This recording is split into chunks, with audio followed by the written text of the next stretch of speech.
up? Are we live? Yes, we're live on. Check, check, Yep, check, live. check. Welcome everybody to show number 397 Yeah. of the Off the Lip radio show, live from the Santa Cruz boardroom. Tonight, Neil Perlberg, you know who we got tonight?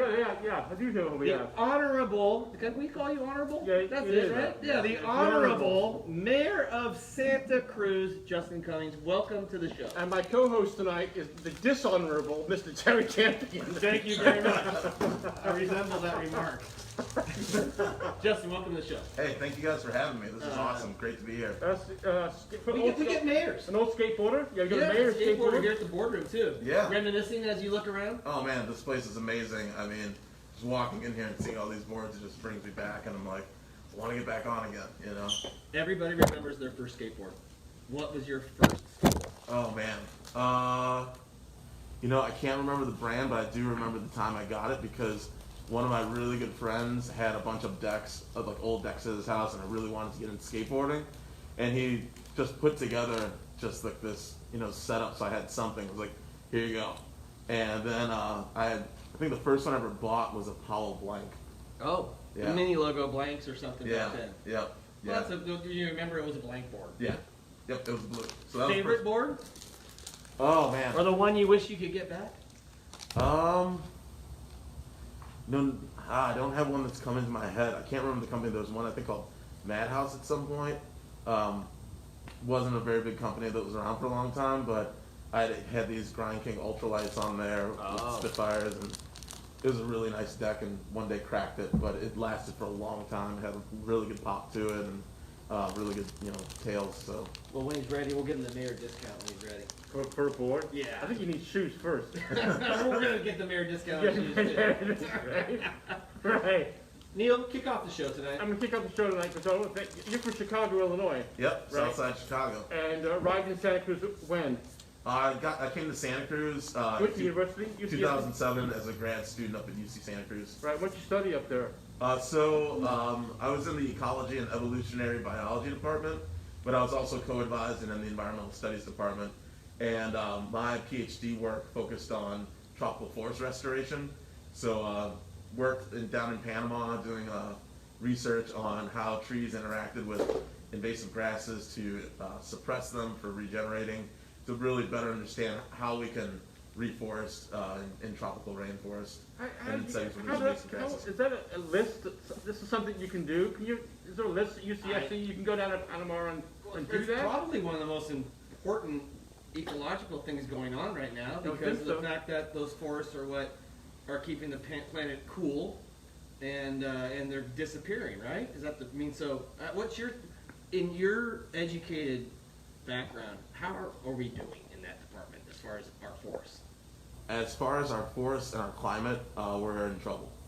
You know, and I think the big thing, you know, when we think about who gets elected into office, and now with Bolsonaro being in charge in Brazil, there's a lot less focus on rainforest protection and there's more on deforest, you know, bring in agriculture, and it's like, this is one of the critical things that we have in our world that, you know, drives a lot of oxygen production. And as we're seeing more impacts of climate change, I mean, now a lot of the forests that do exist, you know, we're having, you know, fires in the Arctic, which is like never seen before. Mm-hmm. And so it's just kind of like this cascading effect of negative impacts as we're, you know, continuing to cut down our forests. And so there needs to be a lot of work. You know, I think we have a long road ahead of us for mitigating the impacts of climate change, but I think a lot of us, at least in this community and throughout the world, there's a lot of folks who are really wanting to see us kind of mitigate the impacts of climate change. It's crazy. And getting back on that forest thing, you think about it, and people don't understand, when they cut down those trees, the first rain, the topsoil's gone, and it goes into the river. And you correct me if I'm wrong, it goes into the river. The muddy river kills the fish. Right. I mean, it's like this domino effect of life. Right. But we're actually doing something about it here with Tiffany, is it Wise West? Yeah. Yeah, she was on, I interviewed her, and there's actually that group, that climate, something's being done about it here locally. Yeah, and that's the thing that, you know, we really try to continue to let folks know about. I mean, Santa Cruz is kind of at the cutting edge of really trying to do whatever we can to, you know, cut back on our carbon emissions. So as of recently, we're working on our 2030 climate action plan to really Right. come up with how we're going to reduce carbon emissions in the city. The city recently passed an ordinance where we're going to be, well, it's a building electrification code. And so the idea is that any new building that gets built won't have natural gas. And it'll be completely electric. And, Right. and so, that allows us to have more solar. We're not burning natural gas. We're not contributing to the production of natural gas. And as of yesterday, the city council just voted, and we're going to be working on purchasing our first electric refuse truck. So Oh, our wow. first garbage truck. Is it quiet like a Tesla? We'll find out. Because I know my garbage truck's not that quiet, you know? It's like, I always think the neighbor's house just blew up or something, you know? It's like, what the heck's going on out there? That's cool, though. I think it's still gonna be loud when they're slamming the cans around, because that's the one thing by my house it always wakes me up. Is it a Tesla garbage truck, or is it, do you know? I'm not sure. Yeah. Huh. But we've been last year. The city council was really pushing during our budget conversations. There was a lot of interest in, hey, to the extent we can, let's no longer buy 100% gas vehicles. Let's either buy hybrids or let's buy electric, but let's try to get away. And it was funny because the police had done their presentation earlier in the day, and we were talking about the need for having, electric police cruisers and police vehicles. And literally that night, went home and there was an article that had come out that day about the newest, I think it was either Explorer or, I think it was an Explorer. That's set up for police. That's set up for police. That was 100% electric. Great segue to talk about policing in Santa Cruz. We've had Andy Mills on the show, 3 times now? Chief, Andy? He keeps showing up. Yeah. He does come around pretty good. You work close with police as far as you being the mayor. I just want you to quickly to sort of, because we know how Chief Mills is and being transparent. I just want you to give a grade to how you think the Santa Cruz Police Department is doing right now. Tough times in Santa Cruz. Maybe if you could brief how you think they're doing. I think they're doing a great job with the pressure that they're under. I feel like having grown up around Chicago police, which didn't have that great of interactions with all the time. I know there's good cops, bad cops. When I was growing up, didn't have the greatest interaction with the ones in the neighborhood I grew up in. But then when I came here, I was thinking about how am I treated by the police? And I've never really had any negative interactions with them. They've always been respectful when I've engaged with them. And then just to think about, this time in particular, I think being in government, I feel it as well, where it's like you have your normal crime situations that you're dealing with. Then you have COVID happen, and so the state's now saying, well, here you have to enforce all these new laws, right? And so Right. the police are trying to get balance how are we going to deal with normal crime issues, and now how we're going to deal with all our new responsibilities around COVID. They've already been shouldered with all the issues on homelessness as well, and then we have kind of this social uprising around the murder of George Floyd. And I remember there was one night in particular where there were people on the beach, there's a protest going on, there's a shooting, all happening at the same time. Who has to go respond to that? The police, right? And so it just really showed. And I think in each of those circumstances they were trying to be as respectful and responsible as possible. And so I think when you want to judge a department and its ability to perform its job, it's like when you look at the worst case scenario, like how are they able to do it? Right. And they did it cool, calm, collective. This was the night where people were spray painting all over the police department, police station. And so it's like you can imagine. You went down and cleaned it up. Yeah, I went down and addressed the crowd that night, Right.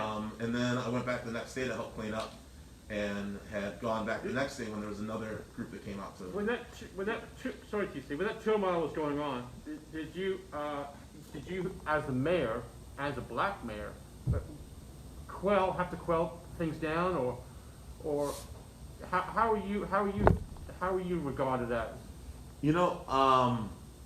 So that the first night where that had happened, the Yeah. police chief and we'd worked with the woman who had organized the demonstration earlier at the lighthouse. That wasn't. No, that was Bella. Right. Yeah. And we worked it out with her. I was like, look, we're still going to do our thing. We're not trying to take attention away from what you're doing. Why don't you send us videos And at the beginning of our town hall, we'll actually send a message out on your behalf and let people know what you're doing as well. You know, and then when that evening hit, it was like we had been, you know, doing so much work to try to engage with the community and communicate. And somebody shot me a text, and they were like, "Yeah, there's a bunch of people at the police station." And so I just wanted to go and see what was happening.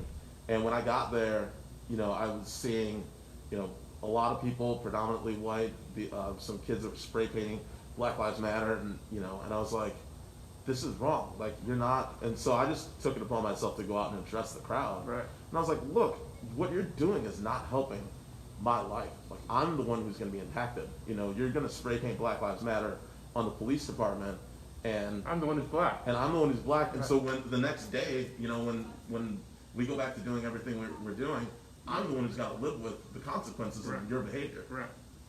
Huh. And so the next day you actually went and painted the police station. So I went back and got there in the morning and offered to help clean to the police chief, and he was like, "Nope, we're handling it, we're good." And then went downtown to meet up with some other folks, because Sonia Bruner, who's also running for city council right now, she had organized a group to meet downtown to help clean up the businesses, and went out with Renee Golder, and we were trying to. I mean, Renee had cleaned up a few places. I was going out and trying to find areas, but so many people woke up in the morning and got out there and cleaned it up so quickly that, you know. Those are the people that are so awesome. Yeah. The ones who go and clean up After people the shit big, on their own, the big messes. people shit on their own town. The July 5th beach cleanups, a big event like that downtown, people show up and support the community. Like, to me, the unsung heroes of a Black Lives Matter protest are the people who go and clean it up. To me, I think that's amazing. I want to jump to that photo of you and Chief Andy Mills taking a knee at a protest. And to the people, we talked about it last night on the show, but lead us up to what happened on that day and how you guys ended up in that photo. That went viral. Yeah, so I had found out the day before that there was going to be this protest, or, you know, what later Joy had explained was just an action, and, you know. An action. Yeah. But, you know, I'd seen all the information about we're going downtown, be here at this time, and, you know, I just felt compelled to go and be there. And then I also got some texts from former council members saying, hey, there's a protest going on tomorrow, and people are angry about the fencing being around the clock tower, and there might be people taking it down. And so I was like, well, let me go down and just go down to the clock tower and see what's going on, you know. And so went down to the clock tower and ran into a former council member and started talking to him. And then I was just like, well, maybe I'll just stay here, because at least there's somebody I know. And then Joy was across the street. I didn't Did you recognize feel her comfortable staying there? Yeah. Yeah. Okay. Yeah, I felt fine. Yeah. And then, and Chief Mills was then across the street. He walked over to say hi, and we started just chatting. And then all of a sudden, we started seeing people taking knees, and I was like, oh, we should probably take a knee.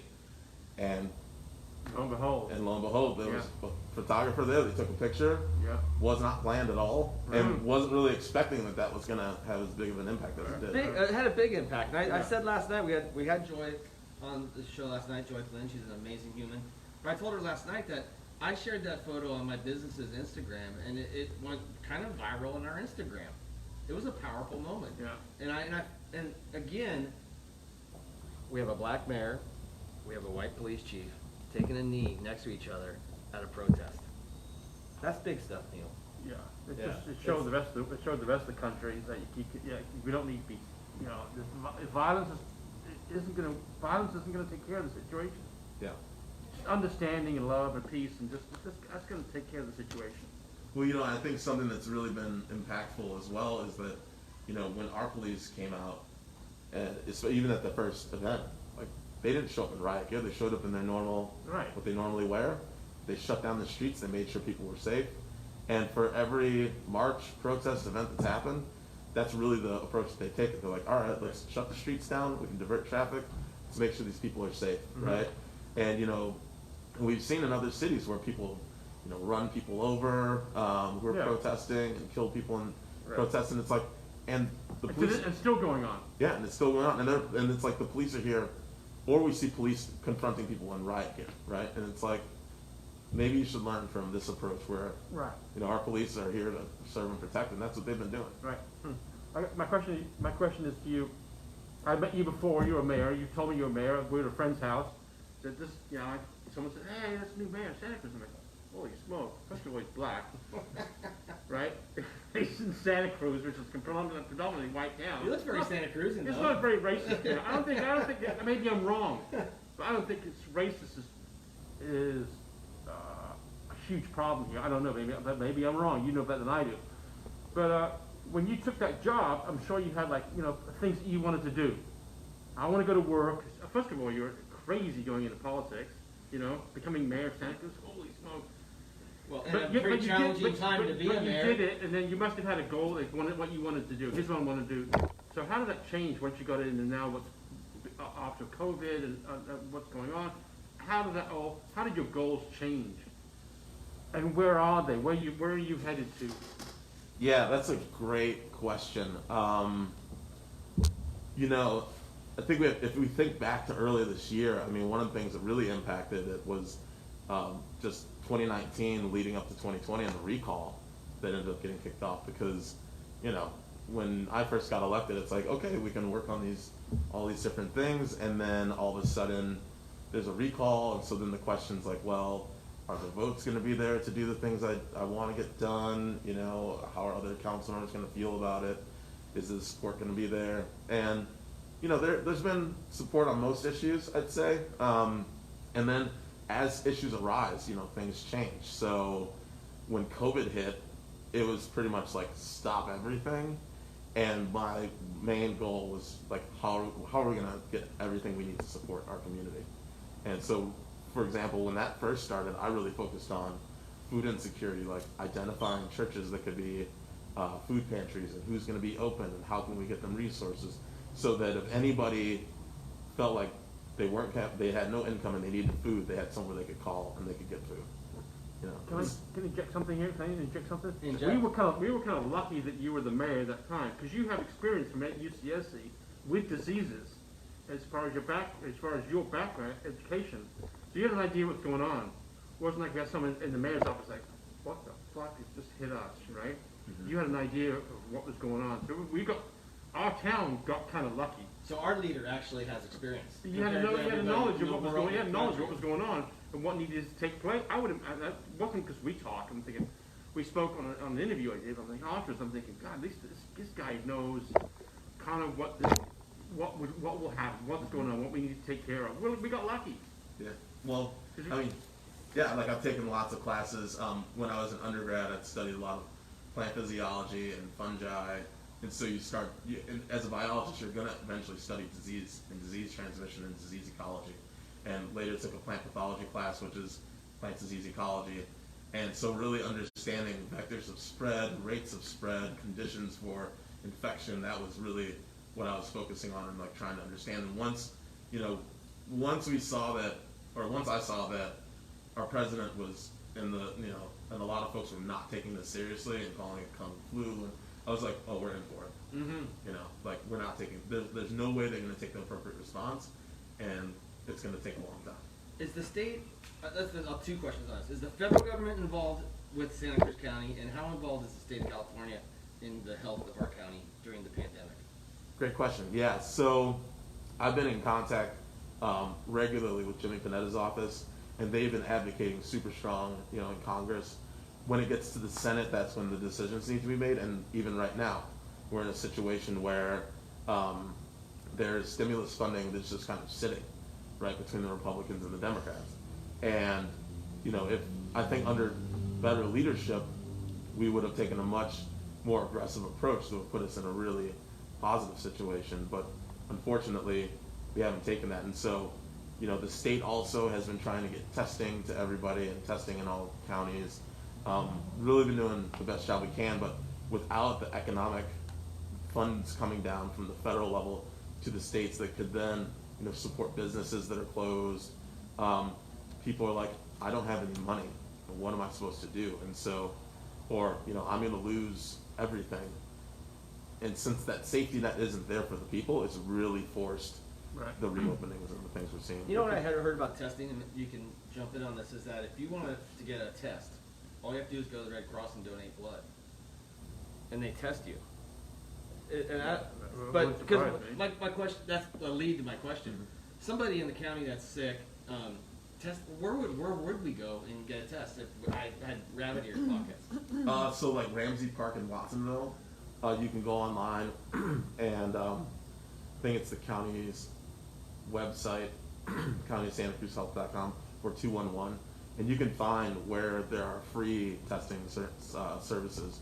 And so Ramsey Park down in Watsonville, anyone from Santa Cruz County can go there, and you have to call them in. Get one test a week. Right. But anyways, I'm glad to hear there's a place, because I sort of wondered, getting back to that question about Jimmy Panetta, is the state going to rescue Santa Cruz on the loss of all the potential tax revenue and situation like that? I mean, we hope. I mean, the big thing right now is that, the state's been spending down a lot of its resources, and that's why the big question is, is the federal government going to? And right now they haven't been doing it. And so that's why it's really, when November hits, it's like we're really encouraging people to go out and vote. Yeah. Because we're not, I mean, this is worst case scenario and worst leadership possible. And our leader hates California. Yeah, exactly. Like, and it's we're like, opposed. it's like, really? You're going to screw our state over? It's like, you represent all of us, and maybe you'd get more votes if you actually supported us, but you're not. And so, from my perspective, it's like, if Santa Cruz wants help, we got to get this guy out of office. And I think a lot of folks in the country feel the same way. So sign up for census, Yep. right? Yeah. Yeah. Register And to go out, vote. right? And register to vote. Yeah. And for those people who don't know, like, the census is so critical because it's once every 10 years, and that number of people who fill out the census, that is what determines how much federal funding comes into your community. So every person you. So I'm actually flying drones for the UC Natural Reserve System. So for example, I got to go down to Big Sur about a week ago, and like 8,000 acres, there's maybe 7 to 10 people there total for all that space, and so just got to camp out and would go out to these spots where people had been doing long-term research projects, and we fly drones over to do aerial surveys. This is cool because we're changing the subject a little bit. In your biology background, how did it look? Did it look pretty good? Yeah, I mean, right now, the reserve we went to looked great, but at the same time, they're having their challenges. So, talking to the reserve manager, they were like, they were saying how they've been seeing more of these different species of oaks dying off that were completely healthy just a few years ago, and so so it brings it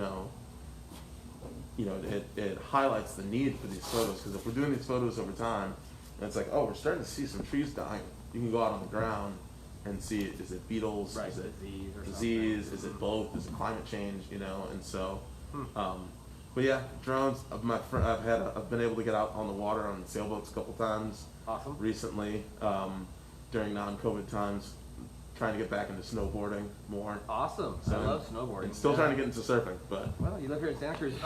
Getting back to the drones, are they big drones or is it? Oh, yeah. They're granddaddies of them all. Yeah, yeah. And do you race drones? Are you a drone guy? Is that your background? no, but I got into it, and now I'm starting to really get into just learning more about them and working with them and their utility.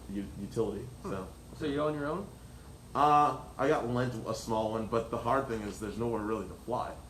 So with the university, I can fly for research, and I've been kind of talking to fire chief and other folks on where can we actually fly these things in Santa Cruz. So, but yeah, starting to get into that too. Just the city, with the restaurants we have here in town and all the businesses down, they're teetering on edge. They're just hanging on here. They're hanging on. I mean, not the skate shop, but it seems like we all want them to survive. How is the city? What can the city do? Or what's the plan for the city to help a lot of these mom and pop businesses make it? We don't want to lose them. That's the heart of your town, right? It's the heart of the city. Yeah. What is the city doing about it? Well, Helping out yeah, those folks. The first approach we took, we started this small microloan program. We took out $500,000, And so while businesses were waiting on those PPP loans to come through, they were able to apply for these so that they could, sustain them while that was happening. And really, I mean, it's really unfortunate, but we need the federal funding. I mean, Which isn't coming. And so that it's really difficult for us because, as a result, we're trying to accommodate them, like being able to do outdoor business. There's been a lot of partnerships with some folks in the tech industry to get, mom and pop shops that weren't, traditionally online, to get them and, have more of an internet presence and do internet sales. So we're trying to think of new and innovative ways in the absence of funding. How can we keep these businesses alive? And the one thing that actually terrifies me right now is winter. Why? Because for one, it's going to be getting dark at 4 o'clock. Right. And if it rains, it's like you can't do outdoor dining when it's raining. No. But, And it's cold. And it's cold. Right. So No, it's and moist. It's the wintertime in Santa Cruz. So it's one of those things where we've shifted to outdoor during the summer, which has been great. But now, what are we going to do when the days get shorter, the nights get colder and wet? Have you had any experts come to you guys and say, it looks like it'll be here that we'll be back? Has that come up at all? You mean that would be in line with the question I was thinking about, as him as being a diseaseologist, as far as what do you think what's your idea on a vaccination or a vaccine? I saw the Russians today. I'm like, oh, we're coming. We got our own vaccine. And they tested it on like 6 people or something. Sputnik. It's called Sputnik. His daughter. And they tested on his daughter? Yes. He did? It's a miracle. She's scared. I've heard that there's some folks, I think, out of England that have been working on vaccine. I think there's some work on the East Coast. That's going to be the saving grace to all of this, is if we can get a vaccine. Mm-hmm. And they're going through all the clinical trials, so it's just a matter of, as they're going through the trials, how effective are they? Does the FDA, do they speed things up? It always seems like to get a drug approved seems like a 10-year ordeal. In this situation, do they speed things up and get cracking? Oh, I imagine that they're probably working at warp speed on this. I think so too. Yeah. They're pushing all the studies. They're in like the third Yeah. phase right now. That got pushed through. And who do you work with as far as you work with Supervisor Leopold or the supervisors about what should be open, what should be closed, what parking lot should be open, because there's always people bitching about the beaches being closed. Should they be closed? Should they be open? All these people coming over here. The hotels are full, but I got friends of mine we eat at are complaining because the hotel's food is full, but they can't serve food in the restaurant, which is next door. It must be so hard to try and satisfy everybody. Oh yeah, and so early on when this was first hitting, myself and Donna Myers would meet regularly with Ryan Coonerty, and then She's the gal I talked to you about the proclamation, Donna Myers. Oh, okay. Yeah. Okay, and then initially it was weekly. It's now turned to bi-weekly, but we have meetings with all of the mayors, the CAO's office in the county administrative officer, the sheriff, county health officer, and so we have, we're able to sit down with the county health officer and say, hey, what's going on here, and then at a broader level, the League of California Cities, where it's mostly the mayors of the different cities, we get to sit down with some folks from the state on a call, and we're able to express kind of what's happening here and get updates from them. Right. So. And the county health officer really makes the calls, right? Isn't that who determines what open, what's closed? So, to some extent, yes. The way the chain of command works is that the governor currently has executive power, and then from the governor it goes to the county health officer, and then from the county health officer it goes down to the city manager. Yeah. So. The important decision making. Yeah. Yeah. What made you decide that you wanted to get into politics? Because obviously, what you studied at school wasn't exactly a political career. But what made you want to jump in the ring, especially here in Santa Cruz, the black man, right? Jumping in this ring right here, you got to be swimming upstream a little bit. Yeah. Well, when I moved to Miami for 2 years after I finished grad school. Yeah. And when I came, and I missed the heck out of Santa Cruz, right? I moved to another beach town with warm water, and I was just like, this like ridiculous. I don't like it here. It's flat too. Huh? Traffic, yeah, flat, you know. Mosquitoes. Exactly, you know. And then just like the culture was much more materialism, you Right. know, like what kind of car do you drive, what kind of house do you live in, what kind of boat do you have, you know, and that was what was valued, right? And so, yeah, I was like, you know, you come to Santa Cruz and people are like, oh man, you like to get outdoors, like you're into protecting the environment, like those are things that we value, right? So I was really like, where do I go next when my job was finishing up? And I was like, I'm going to try to get back to Santa Cruz, and got an opportunity to start a nonprofit. And when I got back, I was realizing there's so many people in the community so many of my friends who were like, I got to leave. Like, I got to move. I can't afford to live here anymore. And I was just really bummed by that. And so this was back when Cynthia Chase was mayor, but I started going to, they had this affordable housing week, and they were doing they were giving a talk at the Civic, and they had all these booths set up, and I just signed up to work on rent control, on the rent control campaign, and then got involved with them, and ended up being one of the highest signature gatherers for that. And I thought about getting in politics, like maybe I should try to do something for my community. And somebody was like, "Why don't you ever think about running?" And I was like, I thought about it, but gave it more thought and talked to my friends and my family, and they were like, dude, go for it. I was like, I'm single, I got a pretty flexible job, I'm young, but I'm not too young. And sure enough, then I got, ran a campaign. I went door to door dressed in skate shoes, jeans, a hoodie, and, maybe a button up, and got first place, so. It's like a Cinderella story. It is. Really, it's Speaking of going door to door, how is the mayor? How are these politicians, like, Martine Watkins, for example, right? She was on the show. We support Martine, but you don't go door to door anymore. What do you do to get ahead of the game and to nowadays? Because you can't go door to door. Yeah. Social media. I guess. Yeah. I mean, a lot of it is online presence, social media. A lot of folks have been having these like Zoom neighborhood meetings. Yeah. Where they find people who can set up a Zoom meeting on their block, and then the person just goes on for an hour. I think there are some people going door to door, which, I don't know how you do that. But it's definitely changed a lot. Yeah, I mean, like having someone come to my door who I don't know who wants to talk to me, I'm like, no, yeah. I don't. Right. No, that's a tough call these days. Yeah.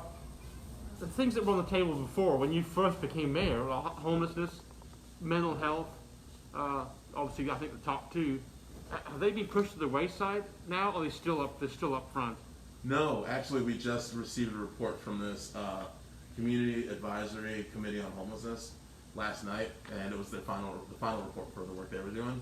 But honestly, two things. One, I think a lot of folks in Santa Cruz think that the city is really in charge of tackling homelessness, and the fact is that it's the county. Mm-hmm. It's the county gets the funding, and we get to express to them our needs, and then they can help us fund programs that we have. And they get to sit on your sidewalk. Right, exactly. And you have no say in how they're treated. Yeah. Well, and I mean that's the thing. It's like we're the enforcement end of it, right? And it's like, well, we want to be on the what we want is for there to be funding going into helping these people, so we don't have to enforce anything. Mm-hmm. But you know what? With COVID, because there's so much money that's come down from homelessness, I mean, we've stood up so many services throughout the county, and it's having positive impacts. So we previously we've had camps in Santa Cruz, and we have 2 currently. Not a peep out of the neighbors, and I think a lot of it's because the people there's caseworkers that come through. They get 3 meals a day. It's like. So they're getting the resources that they need. Right. And it's people who actually are there because they want help. Right.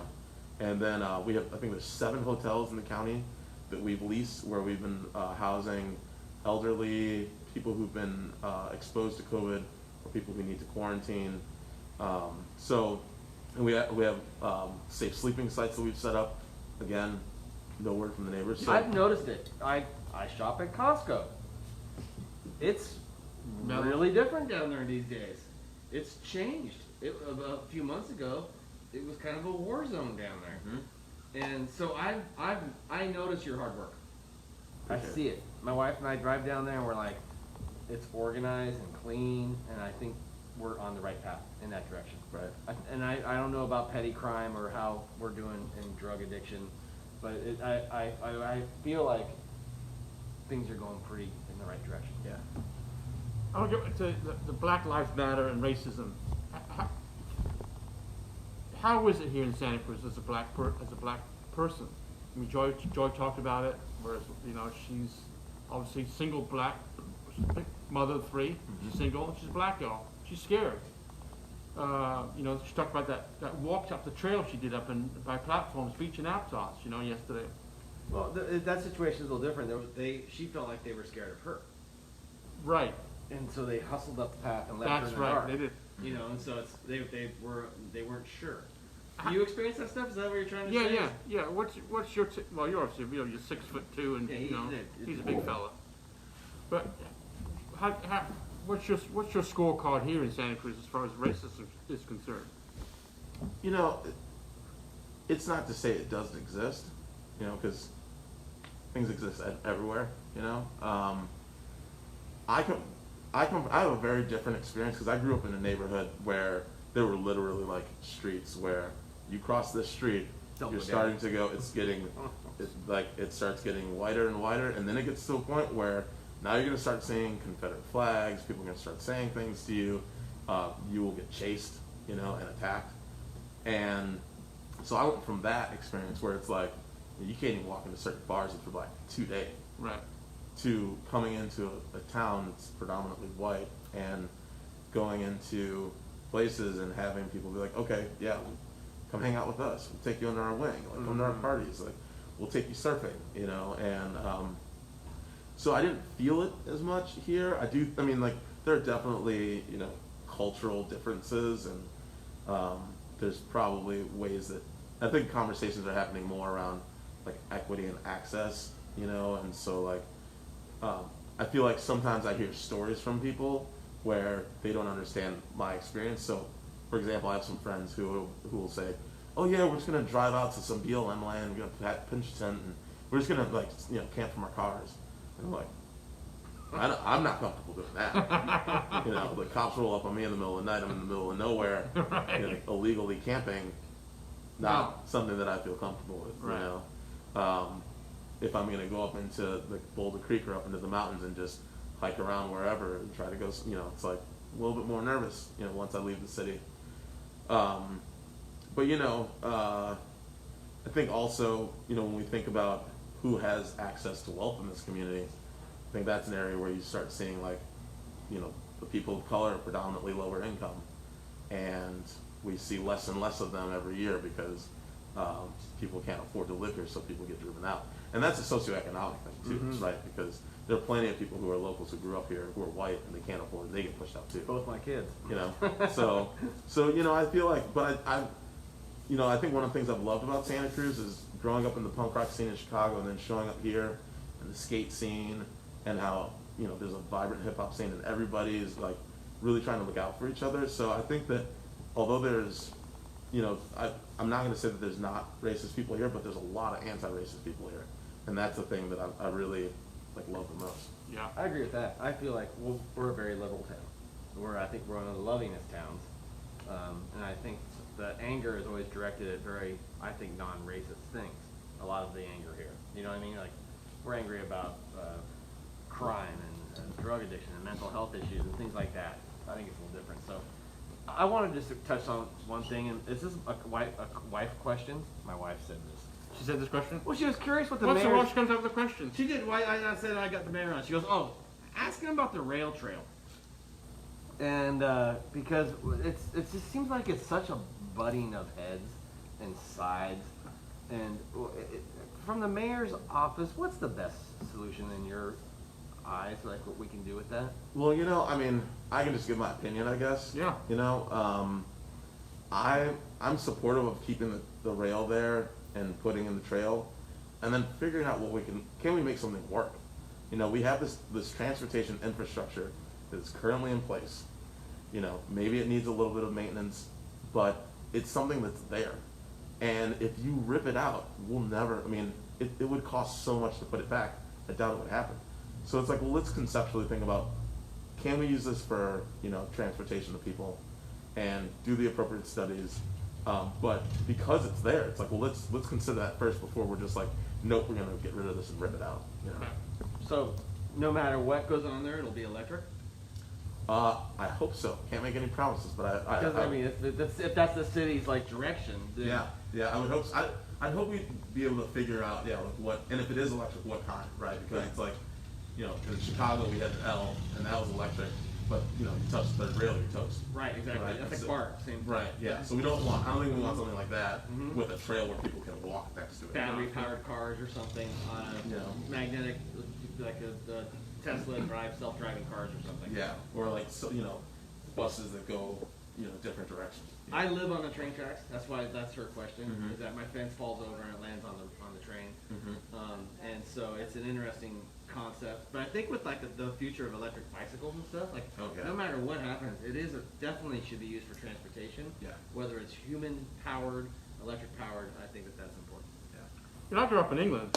I was just thinking about this last night because I grew up in the here that the Confederate Is that flag. the tube? What they got over there? The tube, yeah, man. I tube. grew up in, I'm not talking about the rail train, but I grew up in, trains and buses, and we didn't need a car. But, back in the history of England, it's way older than here. Here we got the Confederacy, and we got the Confederate flag, and they're pulling down statues and all this other thing. We didn't have that. I mean, we didn't have, because we didn't have the slavery issue. We didn't have the slavery. We just didn't have it. We had a crazy king like Henry VIII who killed his wife, everybody, taxed the whole shit out of everybody. bought diamonds. Robin Hood, right? Damn good soccer players. Yeah, I don't know. This country's not that old, and we've got this problem that's still pretty young, but it's so prevalent. It's just, I just was like shaking my head about those people and the statues down, and they take and they. Can I just ask you a question right now? Go Are we ahead. segueing from the rail trail? No, yeah, I am. Yeah. Okay, thank you. No, I was just thinking out loud. This is my second Heineken. I can think out loud. Well, he's a cheap date, huh, Angela? What's that? He's a cheap date. Yeah. We don't, and to that point, something that's been coming up for me. So I'll bring up is like the whole defund conversation, right? And I think that I think what people are asking for in that, like money for affordable housing, education, mental health. Sure, those are great questions to ask, and it's something that our community, society needs to think about. And when you have cities that have, like billion-dollar police budgets, okay, it might be worth kind of double checking why that's the case. But one thing I keep bringing people to is they bring this national conversation to our city, and I'm like, well, what are the problems in Santa Cruz? Like, what are our problems? Because we don't have the same problems as they do in New York with the NYPD, or the LAPD, or the Chicago Police Department. It's like, we're Santa Cruz, right? And there's a lot of work that's been done to try to, have a police department that has integrity, that's really trying to protect everyone.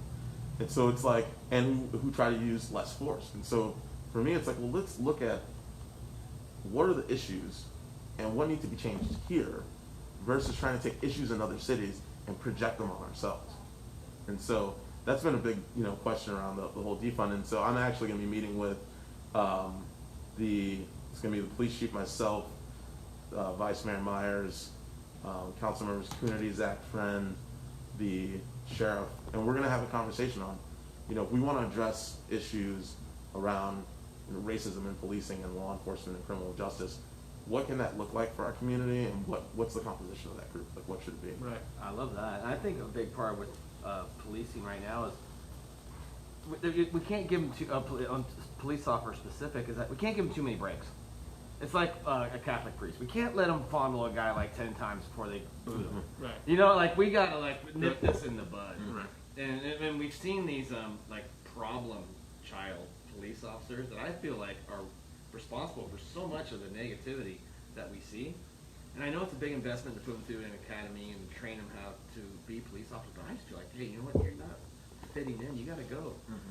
That's police reform in my opinion. Yeah, and the thing too for me is like, okay, like just evaluations and checking. It's like, how many times has this person used force during this year?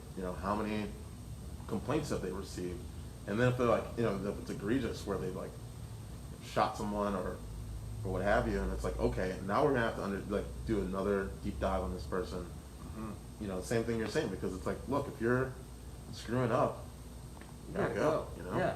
And I feel like cameras are going to be a big help for that. Yeah. I feel like that's a fantastic deterrent for a lot of things. And we use those now. I love it. Yeah. I feel like that's a deterrent from people that are going to be in contact with the police, because crap, I'm on a camera, I better watch what I do.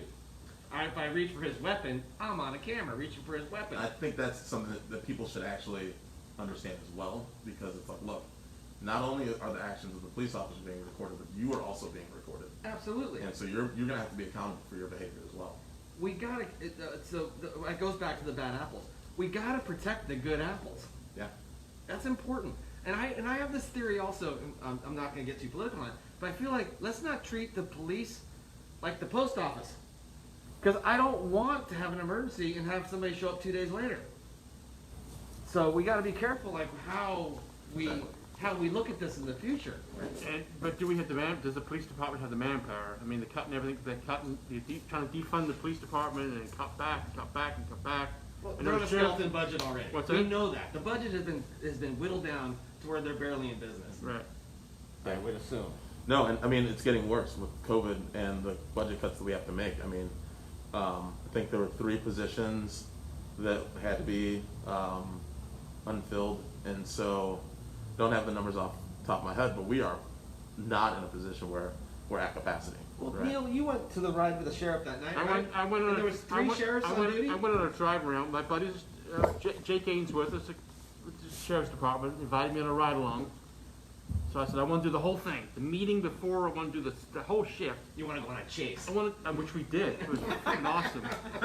But anyway, it was freaking awesome, dude. I'm doing 120 mile an hour on the freeway. I loved it. Did you sign a waiver for that? Yeah, I'm sitting there. Hang on, Neil. Here you go. That was in the 80s, right?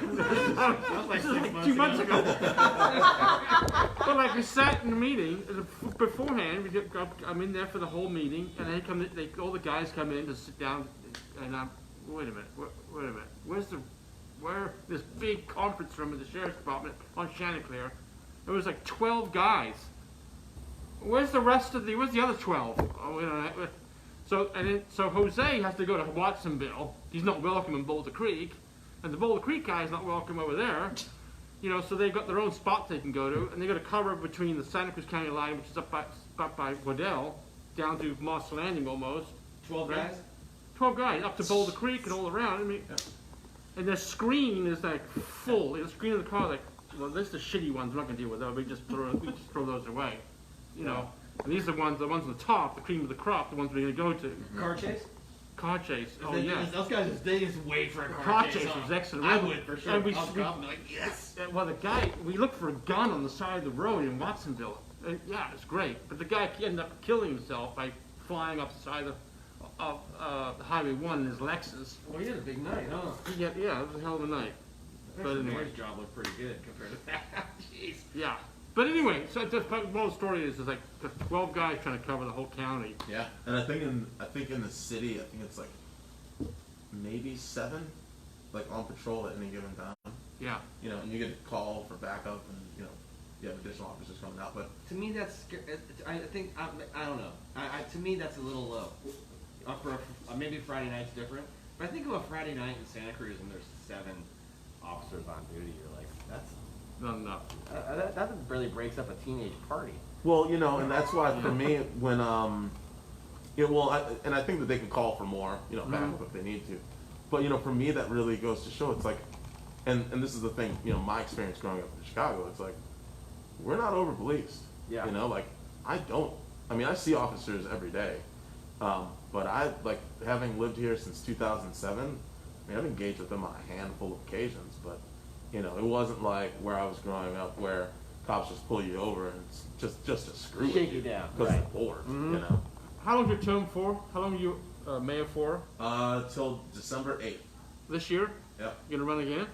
Well, it rotates every year. Right. Oh, that's right, rotate. And so I'm in my 2nd year of council, and so I don't know if you can be appointed again during your term. I don't think you can. Will you stay in politics? Will you stay a part of the Well, I got 2 more years to think about it. Okay. But No big announcements tonight on the No. Off Flip Radio show. Shit.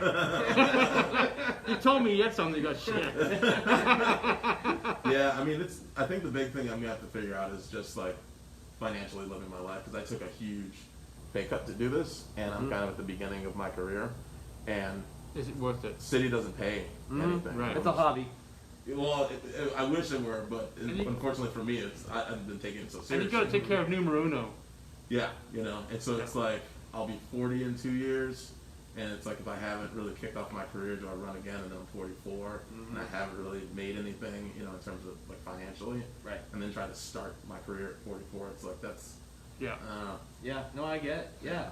I mean, if you're not like a trust funder, then, you got to make it happen Yeah. if you want to stay here in this beautiful town. Exactly. Yeah. And if you want to make it happen, the sooner you start, the easier. Well, I hope you stay in. I hope you stay in politics. We hope you're making a big difference. I love this town, and I love having people like you Yeah. that are here for the right reasons and At the right time. are in politics for the right reasons. And I feel like Santa Cruz is going in a good direction right now. I really do. I've lived here since 1982, and I've seen some good years and bad years, and I really do, Neil, feel like Yeah. we're going in a good direction. And it Got takes some good- leadership like you. We've got some good leaders in town. Got some Yeah. good ones. Yeah. And we get to have them on the show, and Yeah. that's been one of the best things about doing this show, is we get to have, the mayors and the congressmen and the supervisors and the council people to come on here and explain themselves and share it with our people. And so, 3 of them. Yeah, there's 5. That's fine. Well, any other questions, Neil? That's it, but Before we wrap this one up? let him go for crying out loud. Yeah, we'll let you get out. We'll have enjoy our beer together. Yeah, sounds good. The Honorable Justin Cummings. And you can catch the show on offtheradio.com or iHeart, Spotify, Pandora, all the places you can get podcasts. You can get the show at. I'm gonna put the camera on Neil, so we'll have a few sponsors right now. A few sponsors right Yeah, now. So you'll get, yeah. I forgot Captain John Rivera. From Captain John Rivera from Coldwell Banker. He's also the captain of the Chardonnay. He told me he hasn't been doing it a lot lately. Well, He's been busy vacationing with his lovely Up girlfriend. in Wyoming, Yeah, driving around so. good job, dude. Sean Roll by from Farmers Insurance. Yeah. I gotta go see Sean, see if Joe wearing that bracelet Can on you his ankle. please bring the bracelet? I know everybody who's watching wants to see the shark bracelet. Bring him in. Supposedly, Bring him in. supposedly it chases sharks away when Nah, you're that's serving. bullshit. I want to see the bracelet. Yeah, I want to see the bracelet. Yeah, I'm I gonna go wanna by see and see him tomorrow. Go Bring the bracelet. in. Yeah, we're gonna show you folks the anti-shark He's bracelet. fucking full of shit. Yeah, we're gonna find out. Chill Out Cafe, were they? Roll the Thank you fatties. very much. Beach Nest Vacation Rentals. If you're coming to Santa Cruz for a little vacay, spend some money at the surf shop here, in the skate shop, TC shop. Thank you. Buy a sticker. or Buy a sticker. Yeah. Rent a home from Beach Nest Vacation Rentals.com. Listening stack. The listening stack. Winter's coming up. Get your custom-made earplugs. My ears are a bit itchy. I think Your that's- ears are Yeah, juicy. my ears. Dr. Hess Inside my said- ears look like Mars. I want to thank Circuit City Sandwich. Big. I cannot go in there anymore. It's really good. It's, You just eat one My sandwich? paddle You board eat is- two, huh? When you no, go I there? have one. You did? But my Okay. paddleboard's sinking. I stood on the mofo the other day. It's sinking. I'm What going. did Joyce say last night? What? The COVID-19. It changed. Oh, yeah. It changed from the pandemic 10. Let's promote. We're growing. It's Let's the, promote. After all this, we're gonna have to flatten our curves. Yeah. Let's promote Joy's book one more time. shit, I'm black. Joy, you gotta do it. Tell me got it. that's gonna be a great book. Right? Yeah. I want to thank Dave Grigsby from the Kayak Connection. Swamped is he? You Yeah. can rent a kayak at the harbor or the Elkhorn Slough. I'm gonna tell you guys Elkhorn right now, Slough. all you romantic people, go to the Elkhorn Slough, little bottle of champagne, paddle into the back foreman. All right. I want to thank Numa from Aloha Island Grill. Yep, I want to yep, thank Timmy who took care of us last night. Thank you. Yep, Timmy. Mm-hmm. Wave Clock. The Wave Clock. I want to thank the Wave Clock. WaveClock.com. Great little present, little gift, little check out the time, all going, a barometer, all going on. That'd be an awesome Christmas gift. And my favorite, it would be an awesome it Christmas would be gift. And my great. favorite, I want to thank Emily from Santa Cruz Mountain Brewery for the. The amber that you love so much over there. Man. I'm drinking Angela, has he talked to you about Amber? His other Amber. love? My other love. Yeah. Amber. Yeah. I want to thank you. I think I've got a pizza ones and hot sauce. I haven't been going in there either You're because. such a liar. I'm lying. He's totally lying right now. Well, my friend Ed from Rogue Pies. You've been there too. Yeah, well, I've been there big time, baby. I've had a couple of those lately. This tastes really good. I want to thank Mayor Justin Cummings for coming on the show. Yeah, Thank you so guys for much. having me. This has been Thank awesome. you very Thank much. you, Shut the Justin. bro. Thank you And for we'll see you the leadership. next week with, I don't know. I forget who's coming on next week. We have some big shows though. A lot of shows coming up. All right, So, everybody. Thank you for very tuning much. in. Good night. See you next week on the Off Flip Radio Show. And Neil is gonna turn this baby off. He reaches over and he touches